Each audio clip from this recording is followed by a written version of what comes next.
Saat ini kita akan mempelajari tentang mean atau rata-rata dari sampel dan populasi. Misalnya nih, saya ingin melihat berapa sih rata-rata tinggi badan pria di Indonesia. Misalnya dari, kita katakanlah ada 200 juta penduduk Indonesia, setengahnya itu berjenis kelamin pria. Nah, berarti kita punya populasi di sini atau keseluruhan data yang kita punya itu ada 100 juta pria. Ini populasinya 100 juta pria. Ini populasinya. Populasi. Gini aja ya. Iya. Nah, nah, kita kan mau ngitung tinggi badan pria nih, sedangkan manusia itu kan setiap hari itu ada yang meninggal, terus ada yang lahir. Nah, kalau misalnya kita ngitung rata-rata dari keseluruhan populasi ini yang 100 juta ini, mungkin saat kita baru sampai ke data yang ke-50, populasi kita jumlahnya tuh udah berubah karena ya itu tadi, ada yang meninggal, ada yang lahir tadi setiap harinya. Nah, untuk mendekati rata-rata dari populasi ini, kita bisa menggunakan yang namanya sampel. Sampel itu adalah bagian dari populasi yang mewakili data. Nah, di sini misalnya saya ngambil 5 sampel nih. Sampelnya tuh di sini. Iya. Nah, sampel ini tuh saya ngambilnya secara acak atau kalau dalam istilah statistik itu namanya random sampling. Nah, kenapa saya ngambil secara acak? Karena gini deh, kalau misalnya saya ngambil sampel dari tim basket, misalnya dari satu tim basket saya ngambil sampel dari situ. Nah, tinggi badan orang-orang pemain basket itu kan tinggi-tinggi dan rata-rata tuh hampir sama lah. Sedangkan kita punya tinggi badan yang bervariasi nih di populasi ini, dan rata-rata tinggi badan orang Indonesia kan juga nggak terlalu tinggi ya. Nah, jadi saya ngambil sampelnya itu secara acak atau random. Di sini saya ngambil, misalnya saya ngambil 5 sampel.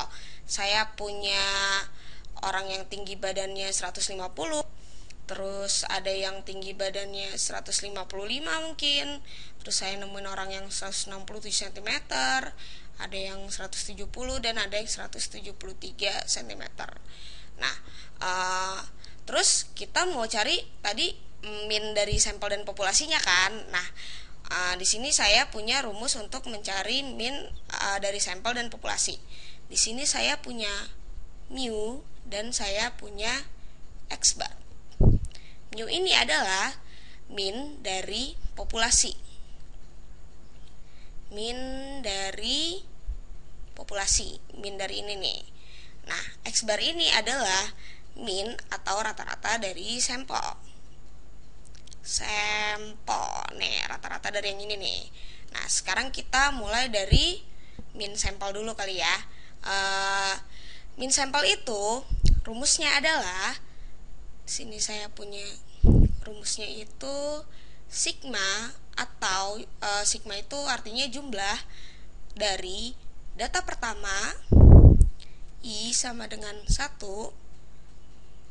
ini I ya, sampai data ke N dibagi N. N ini adalah jumlah sampel yang kita punya. Oh iya, saya lupa.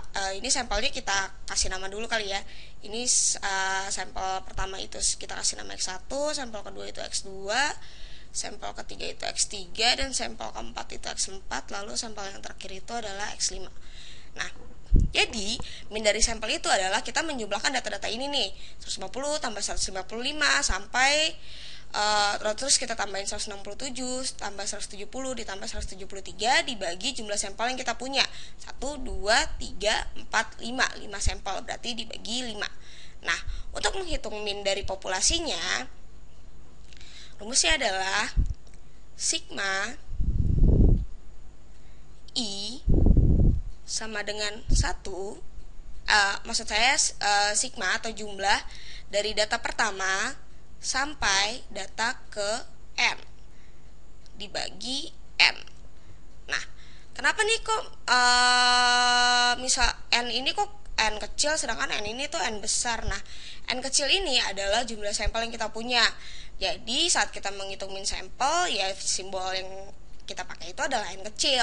Nah, sedangkan N yang di sini, N yang besar ini adalah jumlah populasi yang kita punya. Jadi saat kita menghitung min populasi, berarti simbol yang kita gunakan adalah N besar.